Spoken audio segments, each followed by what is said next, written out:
popular those have gotten. Well, triple jungle ban turns into the first pick Lillia anyway. TSM really trying to make sure they can get Spica something comfortable. One of the good power clearers. I mean, this is really the top four, right? These are the four that you picked if you want to get to the jungle really, really fast. Maybe down the pool a little bit goes Xerxe, but he's got a big chance pool, so we'll see where it goes. Could just be, honestly, Renekton Italy. Wouldn't surprise me if you want to go for that type of a combo. You know, it's such a strong duo that people really do like. Renekton being open, but of course they aren't going to go for that. Blind Orianna here will be the take for Insanity, perhaps feeling like they got to get a prio mid for him early with a couple of those already banned out in the first round of the drafts. I'm going to grab Kaisa alongside this. So there's so many big power picks still available. You know, you think about the Renekton, you think about the potential of the Rel still being open here. We did see some drafts yesterday where those fell down into the second round, even after a second phase of bans. So the priorities are changing up a little bit, but I still tend to feel like Renekton these days has been doing so incredibly well. You know, across the world in pro play this season, it has nearly a 60% win rate. It's pretty insane how successful this pick has been. Interesting to see Azir grabbed up here. The nerfs in 11.5 was 10 flat damage to the soldiers, which doesn't, you wouldn't think necessarily on paper is that massive, but it's like a 17% DPS cut to like all of the damage in the early game laning phase. And the damage scaling on soldiers is really, really slow. It's like 2 per level for 8 levels. So that 10 is going to stick around for a really long time. My impression was that Azir just cannot win lane trades anymore with this kind of nerf. But TSM said, you know what, that's fine. I don't need to trade against you as long as I can last it under turret and scale. We've still got this great late game carry. And that part, of course, is to true the champion. But I'm expecting lane dominance for Insanity now, as Kayn will be locked in for Xerxe. Yeah, I mean, Azir took solo queue win rates isn't everything, but he took an enormous hit in solo queue. And he's down to about 40%, and some elos below 40% win rate in mid lane now, which is absolutely abysmal after the nerfs. You know, that's a pretty enormous hit that he did take. So we'll see how PowerOfEvil does fare. The Kane pick, pretty interesting here. When you're looking over at the Lillia, you know, perhaps that's a champion you can attack. The Azir is maybe something you can attack. Going to be interested to see if it's a game where he's going blue Kane, which we've been seeing more of, especially with Prowler's Claw and whatnot. You do see that sometimes in solo queue. Red Kane can work fairly well also, but to see it picked this early is kind of surprising. You know, generally it feels like the only times you see Kane locked in is in a 5th pick situation where people are feeling like it's a perfect draft for it. It's just not really used as a common jungle pick these days with things like SwordArt up, with things like Nidalee up. I am surprised. Especially because you consider the fact that you could easily pick your top lane now before the bans like Gnar come through, because you're probably not expecting a Kayn ban unless we're missing something based on scrim data, or, you know, it was like there was a big, you know, binge from Xerxe and solo queue or something, and he thought it might have gotten taken away. Or there's a really spicy top lane pick that they're waiting on that, you know, it's not going to get banned away anyway, and it like really defines the comp because it's like 5th pick Karma or, you know, Vayne top or whatever, like who knows. But yeah, it does feel a little surprising. Zai off the table, Thresh off the table, getting rid of some support picks. TSM, more than any other team, counter picks for SwordArt. So TSM, you know, they're going to hope Immortals blinds for Destiny right now, but otherwise, SwordArt's got a blinded support.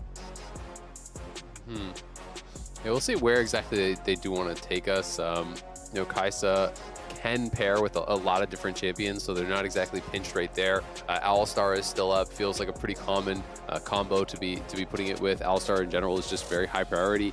We have seen Destiny play some Nautilus also. Sion is a blind pick top. It's an answer into the Renekton. Is going to be the pick here. And that makes sense since top lane's already showing. There's no reason really not to hold your support till 5th unless there's something that you feel is really high priority, but leaving it this late in the draft, clearly they're not too concerned about that and are instead trying to get more of a winning matchup, with TSM not showing any of their bot laners just yet. Alrighty, well, Kane's gonna have a fun time here, potentially waiting to see now what TSM's gonna lock in for the rest of their lineup. They're gonna need their entire bot lane, so there's the Alistar that you mentioned. Could be Kalista Alistar. Yeah, let's see. Now an AD carry down there. They do have some physical damage with Renekton, though I'm still expecting a marksman. Yeah. Ashe doesn't really get played, but like, hey, it provides crowd control. Jinx's backline high damage. This is a very, very scaling team if that's the case, though. Jinx Alistar can get some damage in, obviously. It can be something, but... Yeah, they could go towards Jinx or Caitlyn or something if they want scaling, but Kalista Alistar, that's what I immediately thought when the Alistar gets locked in. I think the fact that you see a Kaisa down there is a champion that you feel like you might be able to abuse. We don't know what the support pairing is going to be here, but like I did mention the Nautilus earlier, that's something that they could go towards, but that doesn't feel like you got much with your 5th pick, you know? Like, if they do go that, so maybe they want to go towards an Enchanter, maybe they want to go towards like a Morgana or a Janna or something like that to try to answer. It will be the Nautilus, but I can't say I feel like they really gained anything with red side. Right? Yeah. Like you blind picked your mid laner. Yep. Your 5th pick is your support, and it's Nautilus into Alistar. That doesn't feel like you really got anything for being on red side. So, I'm never a super big fan of those kind of drafts. I feel like you can get more sometimes just by reordering your picks. But of course, they wanted to go with the prio picks. They still have a pretty strong team comp here overall. A lot of engage with the Nautilus as well as the Sion here potentially. We'll see if Kane's going to be going blue or red. It feels like he might be going blue and try to attack some of these squishy champions alongside the Nautilus, alongside the Kaisa diving into the back line. But TSM, I think, are going to be pretty happy with what they got here too. You have a lot of priority up around that top lane. Lillia Renekton, I think, is a pretty strong combo. You have PowerOfEvil kind of in his comfort zone, just playing more for the late game. You had talked about he's probably going to be pushed in with those nerfs, but you have power points in top and bot for TSM, and that should give Spica a lot of ability to move around the map. Yeah, I'll devil's advocate a little bit on the Immortal side and say, if they're not trying to win draft through counter picks, but trying to make sure they can draft a good composition. I know we talked about this a little bit before the show. Which teams actually have strong identities? And I think we kind of decided together that it didn't feel like Immortals had much of one. But what I have seen that's been good for them was specifically in the last half of the split, the team fighting out of Raes has been solid, like the Vayne especially seems to be doing pretty well. And at least especially in the first half of the season, I really, really liked Insanity in team fights. Like he had really, really high damage numbers, a very good KDA. Like they had really good output out of those two lanes. And if they're just going to say, we're going to play just very standard team fight. We've got a Sion in the front line, a Nautilus alongside that. Orianna is like the quintessential team fight mage, not named Azir. Like those are like the two that you think about with 5-on-5. It's like, yeah. And a Kaisa, because everyone wants Kaisa. It's like, okay, you just got a good 5-on-5 composition. And that's just, it feels like more and more where Immortals are going. Yeah, I agree. There are no spicy counter picks. I don't think any of the matchups are that outstanding. Like Orianna Azir, we've seen 100,000 times. But like, if you're going to team fight, I mean, they checked every single box in this draft. Yeah. I guess I would just say then it's like, why not, if you have a contingent jungle pick, why not just hide the Kayn till late, right? In the draft, see if it's a composition that you really are going to be comfortable playing this into. The early pick on something like the Kayn that is more of that spicy pick, I think hiding information can be valuable. But I agree. I think Immortals do have a pretty solid comp overall. We'll see how that is going to work out for them. Interesting to see Spica has actually gone Predator on Lillia, which feels pretty atypical here. Generally speaking, you see more like the Dark Harvest type start. As Xerxe will just queue over the wall. So, more of a kind of utility gank heavy style rune, and we'll see if he can make anything happen with that.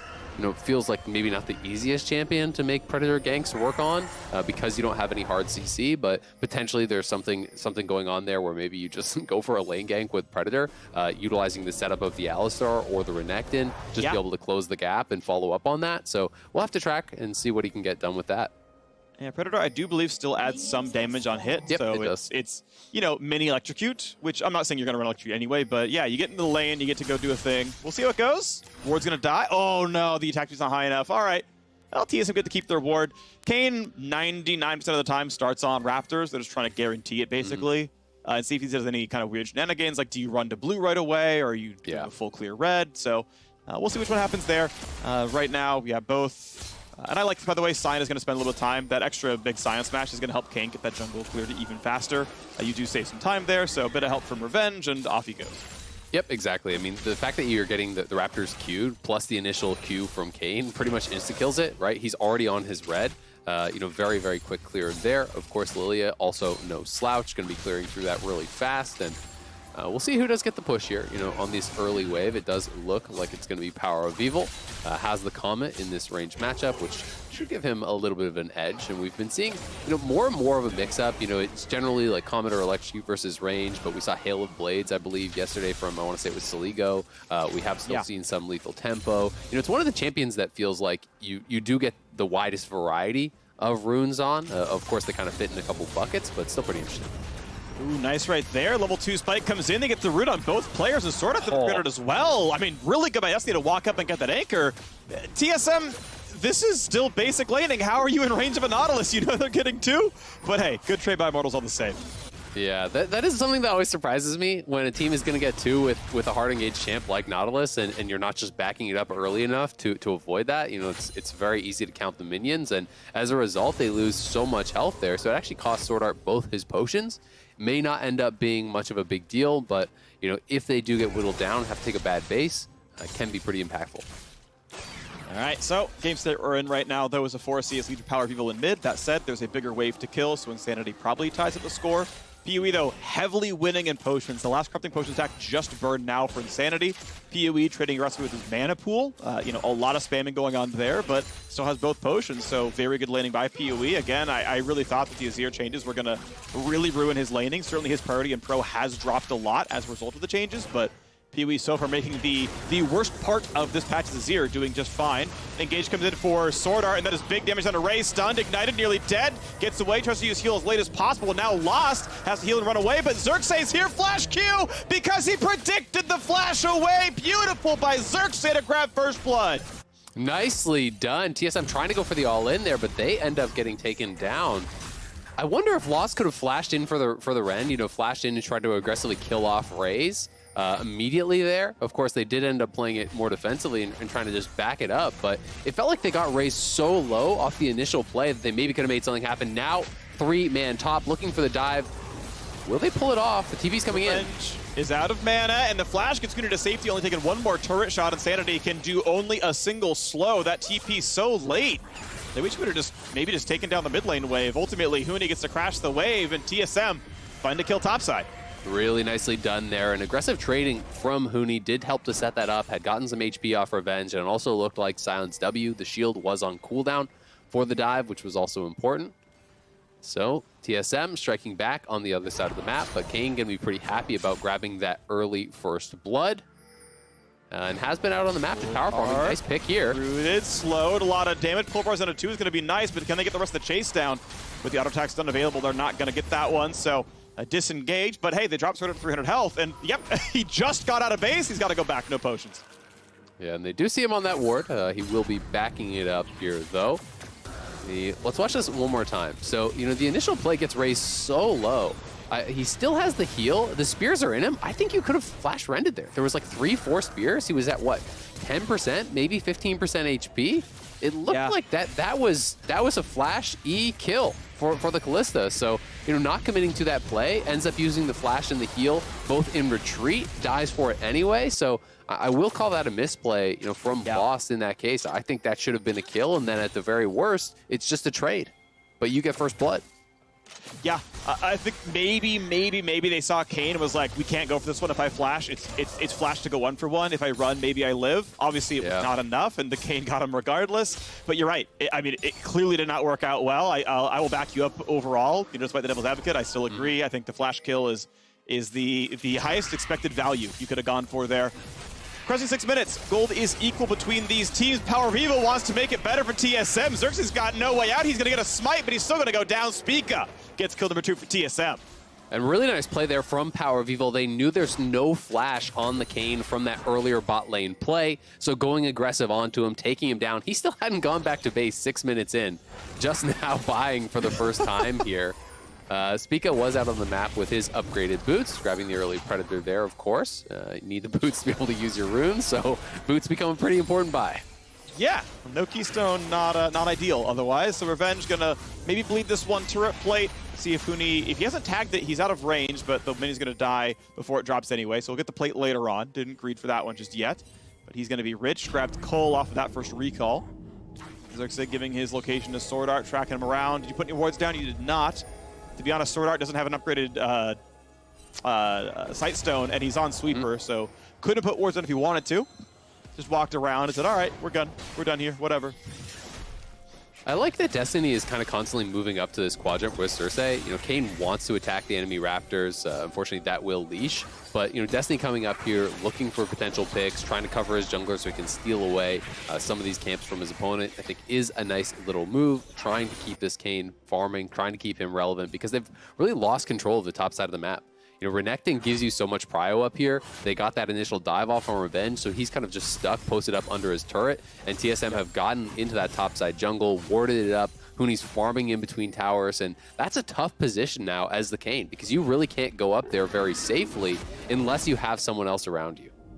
Yeah, so Huni, I believe, missed gold on the top lane turret plate. Minions killed without Huni nearby, so that is actually 160 gold lost because he went for the proxy instead. Of course, that turret is taken. Yeah, this is a little scary, but he's got a ward to cover to see Xerxe. He's got a blast plant to get away. He's going to walk to that one and say, all right, we tried, no gains, it's fine. That's what I get for proxying. My wave's not under threat, so I can get back no problem. Ultimately does not get the red buff steal, but that was the, I guess, risk he went for, is to say, all right, I have the time to make this play and get out safely. Just didn't get anything for it.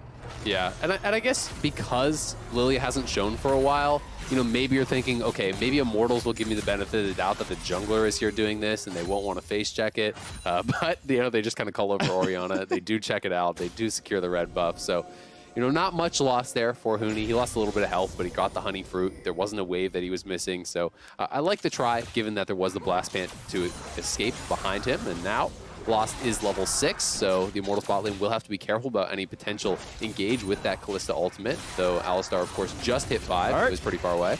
Double Stun comes in, indeed. Raes has 6, so a re-engage couldn't be that bad if they wanted to toss Destiny back in. If that hits, they maybe had the chance to go for more. Obviously, lost the one with the ulti to toss SwordArt around, not the other way around. Ultimately, yeah, not going to be much. Raes could have ulted in to chase someone, but yeah, no one was low enough for it to matter, so out we all go. PowerOfEvil still very comfortable up there as Revenge will ult back to the lane. Very standard Sion plays. Your post-6 TP is just your ultimate, and you get back to lane no problem. Yep. It's one of the strongest things about that champion because it's so hard to punish, right? You whittle him down once, he TPs. You whittle him down twice, he ults back. And then he really, if you look at his TP cooldown, he has to hold out for what? A little bit more than a minute before he can TP back to lane again. So it is one of the things that makes this champion very hard to punish. You know, all 3 of his basic abilities deal AoE damage there. You know, able to help clear out the waves pretty effectively and scales very well as a tank, you know, getting that passive HP on his W. So definitely a strong pick these days, but not the most reliable as far as landing the engage, you know, landing the ultimate or the knockup is conditional. And you can see he's worried about a potential dive, so is playing it pretty far back. You know what I want to see, speaking of strong Sions, though? I want to see crit Sion back in the LCS. I say back like it existed before. Because here's the thing, you can use all item actives in zombie form. So you can buy Gale Force and just wait. And be like, kill me, I dare you. I'm back in melee range, let's go. It's good. I want to say it's underrated.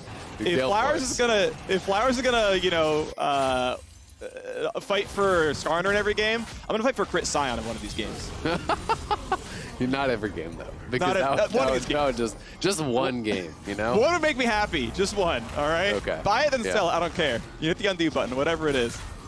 Top lane though, still obviously going pretty well. 16 CS lead for Huni. Mid lane plus 10 for PowerOfEvil.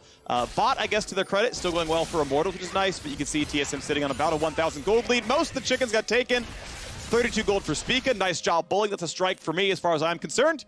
And now they've got a spare top laner to kill as Revenge is ultiless, has teleport, has flash. Huni gonna go for just turret damage first instead. Some of the Herald with 2 plates always kills it. Minimum damage of Herald is 2,000 no matter what, so that is full turret. And that is Huni taking, I think, all of the local gold of that turret.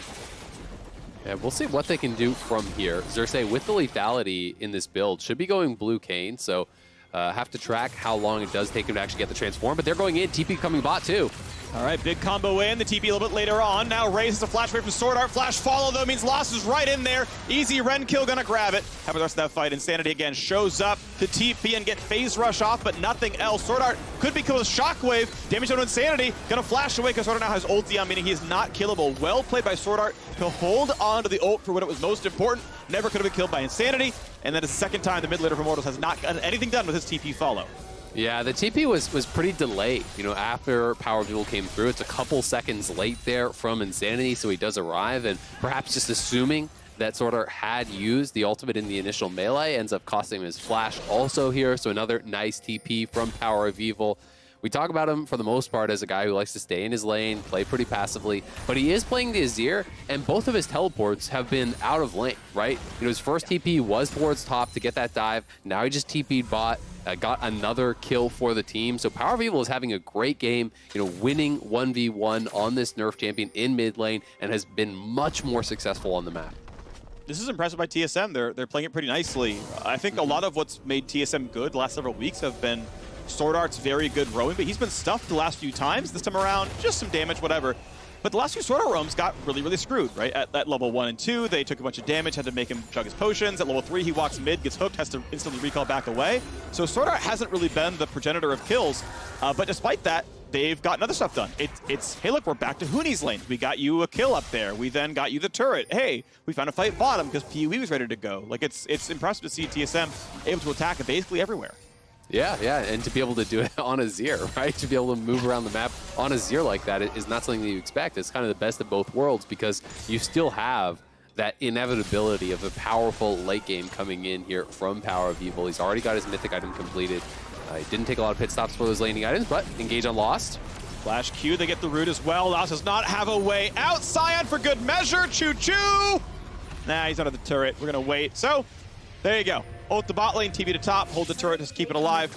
Plates will fall, and you know, we might see a single turret plate killed for Immortals. They might get just one, as they've been bleeding everywhere else in the map. Xerxe going to find a slow on a SwordArt, maybe not much more. Bot lane will lose maybe a single plate there to Raes.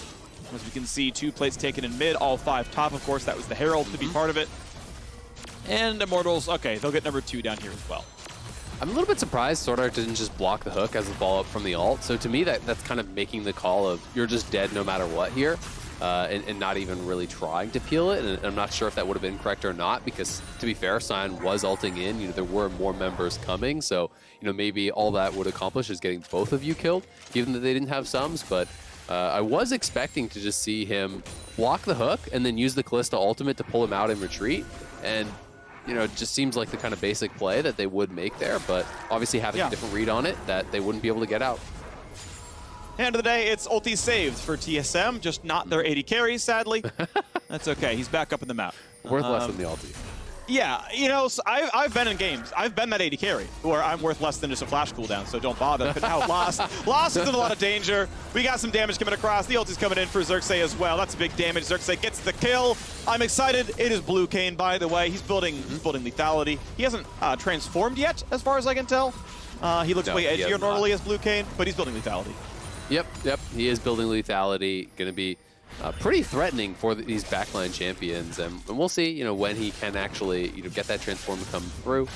Of course, we could both just be blind, and maybe he's already transformed. I don't know the Kane transforms that well. I know that the scythe gets a lot bigger on blue Kane when he does come through, so I don't think it's actually happened just yet. Yeah, and his abilities change color, like his passive is still the blue-red. There we go. Thank you.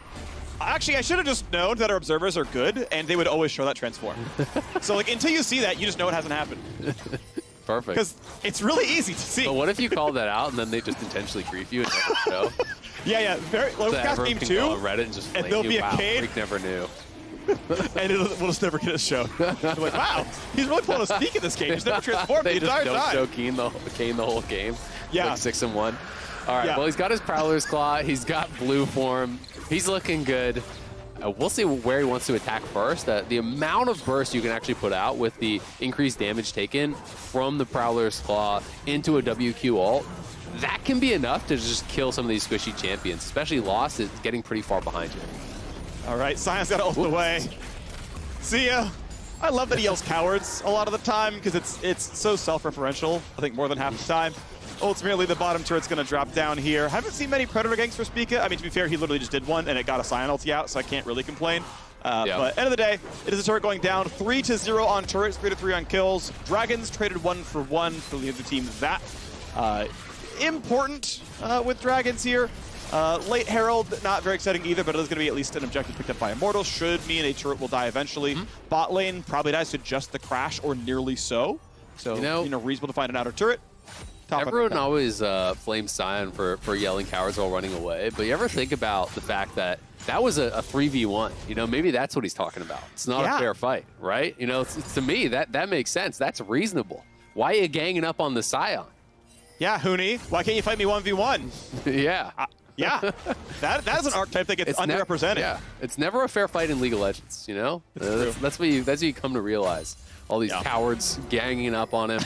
Huni going for what looks like a Prowler's Claw of his own. So this is a super aggressive build here from Huni, given that he is going to be side laning against a Sion who's going to be stacking armor. This tells me it's more about, getting onto and bursting out some of these squishy champions. If he can get a hold of Xerxe, Insanity, or Raes, things could look really good for him. The burst coming through, with the Blade of the Rune King, multiple hits coming through with your power W, plus the potential to dive into the backline with the Prowler's Claw can be pretty strong. Give a little bit of a dive buddy there to SwordArt and potentially Spica.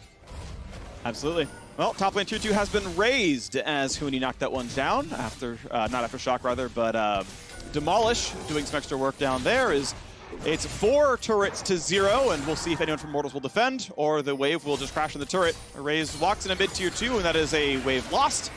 And ultimately, he looks for Spica, can't find it just yet. The Raptor camp is going to be taken, and ultimately decides, hey, maybe I should walk back to the top lane and get some XP and gold. And the entire team sitting in mid lane as bot lane was somewhat crashed. Huni is going to walk over and grab the rest of this one. Herald yet to be summoned yet from Xerxe. Things looking really good for TSM, up nearly 4K at this point. Even on Dragons, we'll see if these two teams want to contest for the next one. Ocean Dragon, I think, going to be pretty hotly contested. If you were looking especially over at the Immortals side, having some pretty beefy tanks, if you can get that Ocean Soul, it can make such a world of difference. It's incredibly difficult to get through a Sion who can get to the, in the late game, 3,000, 4,000, 5,000 health, plus an Ocean Soul becomes pretty difficult to deal with. But I would say the one thing going for Immortals is that Raes is looking a lot better than Lost right now. Lost has kind of been punished fairly heavily in the laning phase. You want to go really ahead with this Kalista, but not been able to do it. All right, pops the early Kayn ulti, gets right back out. Did not like that fight against Huni. Had to get away from the stun and to not get comboed down because, as you mentioned, yeah, that is a Blade of the Rune King plus some lethality. Level 12 Renekton is very punishing. Has a 2-level lead over that jungler. Xerxe, I think he's gotten enough camp still, and he's a bit behind the curve. You can see Spica is 11, which feels more appropriate for where a jungler should be at this point in time. Blue Kayn down in XP does not feel the most powerful. Certainly those ults being bursty is a pretty important part of that kit. Stacking towards the late tier to go for the Manamune Muramana build. Definitely very, very strong with any spellcaster. So, once that comes online, it'll be a lot of damage, but that is a very late power spike. Because it's not just the gold, you have to stack that mana up too. Yeah. Yeah, you really do. And the reason people go for it, I think a lot of the time is just knowing how expensive it is to actually use a full rotation of spells there. Oh, going in for the engage. Double sleep. For Spica, over the wall, pretty safe to be honest. Shotgun's going to pull Spica back and actually could be killed. Just jumps out of the way, but now Huni's back in for a stun, and that's so much damage. Revenge just cut down to size. Get a couple of punches up, he's not going to get much more done. Yeah, a few more hits, it won't matter. Gets a grab. Only off, had a Gale Force, am I right? If he had Gale Force, that was maybe a kill. I'm just saying. he would have made SwordArt ult away. He was dead anyway. Why build tank? Exactly. Yeah. True. True. Youmu's Facts second being spit out here from Phreak. Yeah. Gale Force. They will see. Ooh, that is a sick play. That is a flash engage. PowerOfEvil. He will ult, but will it matter? He's going to flash. He's going to jump back. Oh, there's a Kayn following. This is big damage, though. They shuffle back. At least the kill comes through. Raes gets the Q across. Here's Huni. Good escape. And yes, Huni is here. Flashes, and oh my word! That is why he builds that build. Raes just gets deleted before our very eyes. Destiny, he's going to drop down as well. Goodbye, Australia. Goodbye, New Zealand. Immortals running away.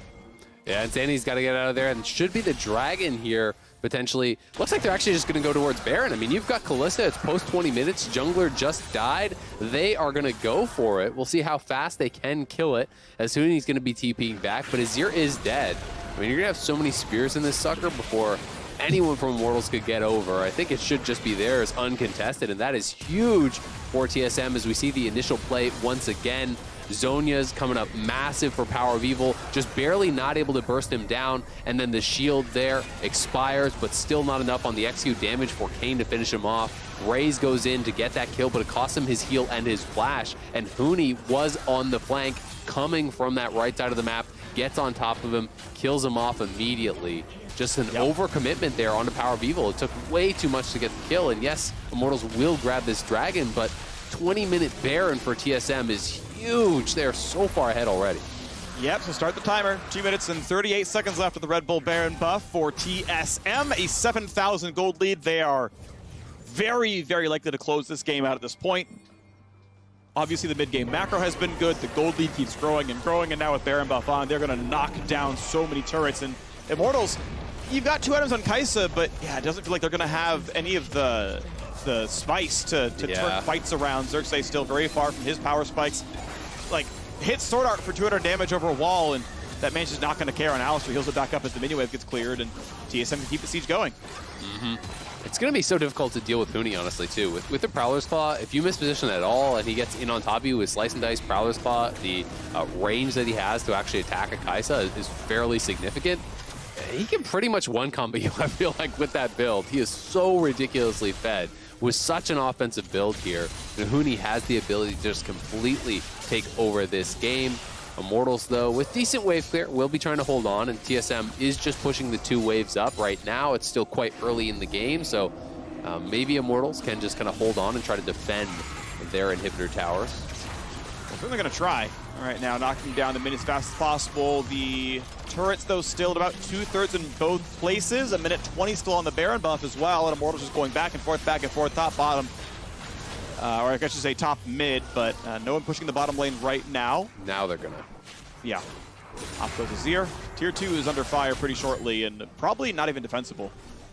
Yeah, I think that should be pretty much guaranteed. I do like just going for those 3 lanes right now, just try to pick up as much gold as you can, farm away the enemy jungle camps, just increase your gold lead with this. They don't need to overcommit on any sort of a dive at the inhibitor tower. I think as long as you're pushing in the 3 lanes, being pretty safe about it, Immortals is going to bleed out objectives here. There's just no way when you're pushing all 3 lanes that like a Sion can clear out all the Baron minions by himself, for example. It's a lot easier to just kind of move the Orianna and the Kaisa back and forth between 2 lanes and quickly push out a wave, then go back to the other. When all 3 are getting attacked, it becomes so difficult. Yes, it is.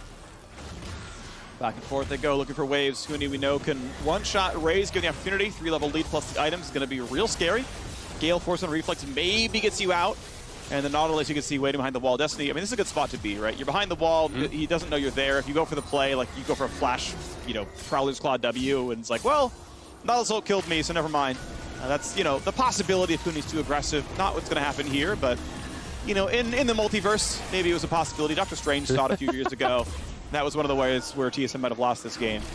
Otherwise, though, mid under fire yet again, down to 1/4. Lost takes some damage. They're not going to go for this play. They are finally. Sion not going to get much. Nautilus over the top. This is a lot of damage, but Lost just out of the range of the rest of the stuns. Oh, nice combo in for SwordArt. 3-hit shockwave as well, though. That's going to buy some time. No sleep, so flash wave from Spica. Great defense by Immortals. The triple shockwave bought so much time. Yeah, the initial engage looked like it was going to be good on Lost, but Huni just kind of popped his ult and just stood there and it's like, nope, you're not running past me. Insanity and Raes can't follow up as a result, knowing if you try to go past this Renekton, you're just going to get straight up blown up. But it was a good shockwave there from Insanity. They do end up coming out ahead as far as the summoners are concerned, at least. It looks like they forced a couple more flashes. Yeah. Correct me wrong, Azael. Did Lost ult right before he got stunned by Nautilus, like he was holding a pocket SwordArt? I'm not sure. We'd have to actually go back and see it. Fair enough, because that's one way. It's like, hey, if Kaisa ults me off Nautilus ult, I just throw an Alistar at you, and it's like, you're not winning that fight race. Like, you're CC'd for 8 seconds and nothing happens. So if he did, that would be a really sick proactive play. Regardless, SwordArt obviously could have positioned well, and it still would have been fine. But yeah, the like, max range engage on Kalista. There's actually a lot of counterplay here on the TSM side. Stopwatch, in fact, now picked up by Lost. I believe that's new. So now really, really not diveable. TSM, yeah, are not very vulnerable here. Like, realistically, they're all defensive. Xerxe gauge is done for Huni. Zhonya's done on 2. Stopwatch. Yeah. It's tough, man. There's not a lot of good targets for Kane now, right? Generally, blue Kane works well when the map is really spread out and you can find people in the side lanes because your move speed is so ridiculous. When you're penned into your base and you can't really get out, there's no clever angle to come at. There's no odd man that you can find off by themselves. And because he's losing all his jungle camps and he's falling behind in experience, a level 12 Kane is not threatening to a level 16 Renekton in the side lane whatsoever. So it feels like a pretty difficult game for Immortals from here. And SwordArt now threatening. Okay. TP flank coming in. Here we go. Nice headbutt pull comes across. Huni's right there. Destiny going to drop so very fast after shock. Just going to actually keep him alive with the shield on top as well. Huni's going to drop as well. That's the one downside of the squishy. And now it's time for Revenge to start punching. And there's the team to re-engage. Sleep's going to come across. A huge knockback by PoE. Finds Insanity. Raes goes big, but can't get the rest of the kills now. He's stuck. He's very stuck. The man does have flash, though, and is able to keep himself alive. Nearly found those kills, but TSM just too tanky with the 9,000 gold difference. Yeah, it's the gold lead in action right there, smacking him with the wallet.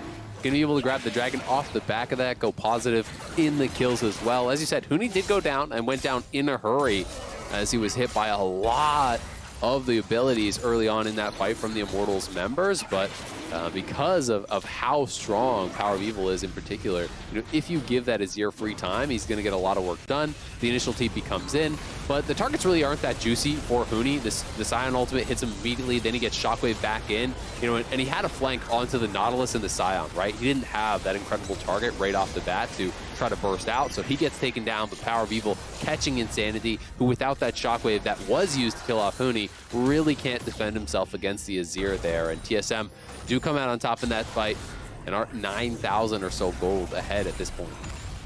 Head at the Dragons. Not expecting Soul in this game. I don't think we're going to see a 38-minute game here. Right now, though, we're seeing the Baron dance begin as a Trinket Ward is used, and Xerxe gets away from his Swirl Seed, but you can see Immortals trying to defend the part of the jungle they know TSM want to go for.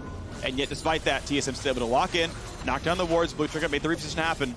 And as the Swirl Seed came down, they pushed people out of range. So, TSM trying to take over the rest of this. Trinket used to see the Baron is not being started just yet, but that's another one on cooldown now. 2 Trinkets still left, though, for Immortals. Means they can keep playing the Baron dance for a while.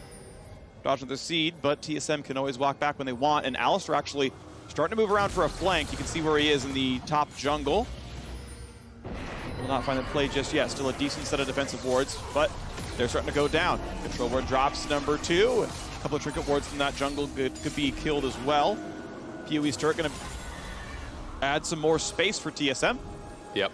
And they just want to get them shoved in all the way, then go to the Baron, so now there's more distance that Immortals have to really cover to actually get over there and potentially answer anything. But they have a pretty clever ward outside the Baron pit. That one hugging the wall there is often not spotted, because often what happens is people will drop their pink wards inside the pit, and if it's hugging the wall right outside the pit like that, it's not actually going to catch that. So you'll need to either sweep the outside of the pit, then drop a pink inside, or use 2 to catch it. And in this case, TSM don't even have a pink in the pit and didn't catch it with the sweeper just yet. So Immortals kind of chilling right now, thank you to that ward.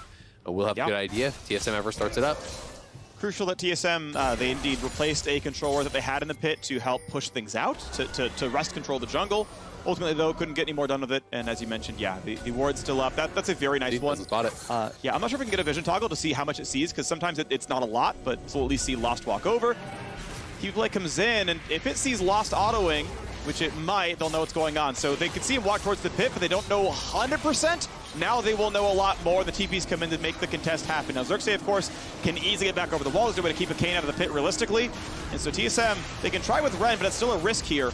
So I think we're going to see the fight instead. Huni finds the stun. Here comes Revenge, down to 1k already. Gets the slam. Shockwave is going to find a kill. But Azonius for loss keeps him alive. 2 for 1 so far to TSM. Raise the back line. Tries to get the damage. They will force the stop to Huni. And down goes the zombie ghost. Huni's so low but will not die. PoE will be attacked, but it's not going to be enough. He's just too tanky. Raes doesn't have the gold to get the kills. TSM only lose 1, but they kill 4.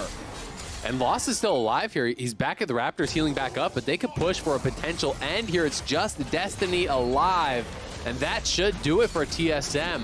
A dominant game here from them today. Absolutely dominant. I agree. Nice stuff by TSM. Wins everywhere. 1-0-10 for SwordArt. That's been nice. PowerOfEvil also very good at 3-1-8. Turret number 1 drops. There's the quick kill for the Bud Light Ace. Good job to TSM.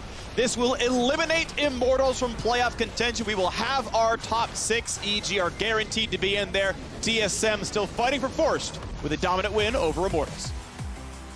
Really nicely done, and in particular, very impressed with PoE here today. The early game from him was so good. The TP to top lane to set up the dive, the second TP immediately down to bot lane in those early minutes, getting a kill down there as well. Felt like he was extremely proactive. He was critical in the team fights, found a pick around mid after Kane had used his flash to get a kill bot. Feels like he was punishing people left and right. You look at that one fight where Huni died, over by the blue side jungle from Immortals. Orianna uses the Shockwave, kills Huni. He immediately gets on the Orianna and kills him off. Really just was on top of everything, it felt like, this game start to finish. Yep, absolutely agree. It felt like TSM, constantly the ones playing aggressively, did not have to play for Dragons. They set up the Baron twice instead, and that's what got them over the edge. But all the plays up until then were obviously going TSM, TSM, TSM, like the crowd chants when the LCS can finally reopen, hopefully sometime this year. Now it's time for a step away. But when we return this day from Analyst Desk, we'll break down that TSM win, so we'll see you soon.